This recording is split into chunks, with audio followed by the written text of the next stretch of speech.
تعالوا نطبق نظرية الألوان على العنصر ده وكمان نستخدم خامة الأكريل. لو ما تعرفنيش أنا إسراء مدربة فنون، والفيديو ده أنت بتشوفه من ضمن قائمة كاملة لنظرية اللون ودراسات مختلفة كتير للألوان ولتكنيكس مختلفة لماتيريالز ألوان مختلفة وكمان عناصر مختلفة. فيلا بينا نبدأ.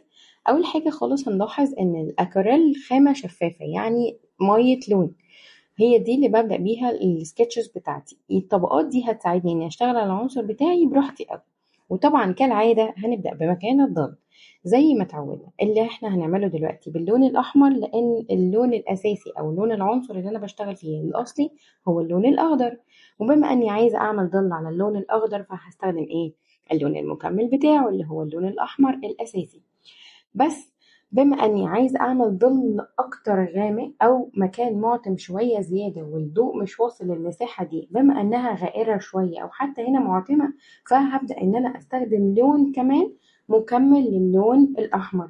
او بدل ما استخدم اللون البنفسجي هستخدم بس الثلاثه الاساسيين، فهستخدم اللون الازرق عشان اضيف على الاحمر فيديني درجات من البنفسجي، فاحس ان المكان ده غامق شويه على العنصر بتاعي، مش واصل له ضوء كفايه. وكده انا هكون عملت تدريجات للظلال بتاعتي. طيب بالنسبه للاورنجات والاصفرات دي reflected light ده بيكون انعكاس مش بس للضوء اللي حصل على العنصر لما اتخبط او وقع على الارض اللي حواليه واترد على العنصر او انعكس على العنصر، هو كمان ممكن يعكس لي لون مش بس اضاءة. فانا ببدأ اشتغل على الفكرة دي واركز كويس أوي. هل انعكس على العنصر بتاعي إضاءة بس ولا كمان لون من المحيط اللي موجود حواليه؟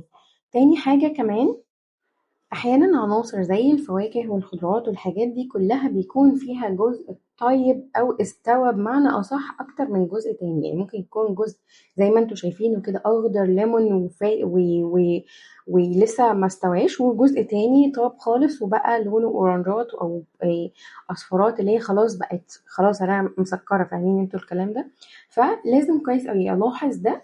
تاني حاجة وأنا بشتغل على الظلال في العنصر بتاعي لازم ألاحظ كويس الأماكن الغائرة والبارزة، لأن كل واحدة فيهم هيحصل عليها ضوء وظل بشكل مختلف عن التانية. تالت حاجة، وبما أني اشتغلت اللون الأخضر اللي هو اللون الأساسي للعنصر بتاعي، فأنا هبدأ إن أنا أوحد اللون ده على العنصر كله كآخر لاير هحتاجها فوق العنصر بتاعي. وهنرجع للغصن بتاع اللي هي بتتعلق منه في الشجرة، فهيكون درجاته نفس الفكرة بالظبط. الأحمر هنغمقه بأخضر عشان يدينا دارك براون أو يدينا بنيات غامقة، فأبدأ إن أنا أعمله ظلال. ما تنسوش